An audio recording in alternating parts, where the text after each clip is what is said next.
Votre véhicule est équipé d'essuie-glaces à balayage intermittent, d'essuie-glaces à vitesse variable ou d'essuie-glaces automatiques. Tous ces systèmes fonctionnent de manière similaire.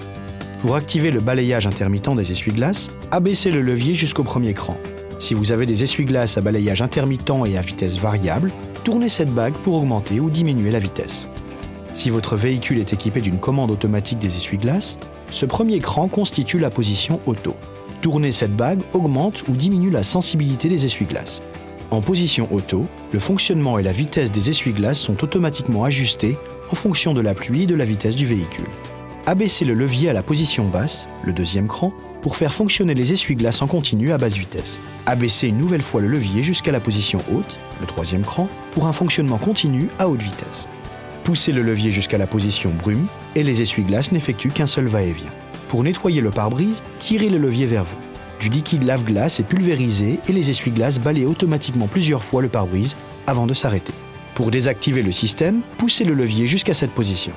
Pour actionner l'essuie-glace de la lunette arrière par intermittence sur les véhicules à haillons, selon une vitesse prédéfinie, tournez le bouton à l'extrémité du levier jusqu'au trait discontinu. Pour un fonctionnement continu, tournez ce bouton jusqu'au trait continu. Tournez le bouton jusqu'à la position off pour arrêter l'essuie-glace de la lunette arrière. Pour nettoyer la lunette arrière, tournez le bouton de lave-glace essuie-glace arrière jusqu'à cette position. Le liquide lave-glace est pulvérisé et l'essuie-glace fonctionne jusqu'à ce que vous relâchiez le bouton. Lorsque le témoin d'avertissement de bas niveau de liquide lave-glace s'allume, faites la pointe. Retirez ce bouchon et remplissez le réservoir.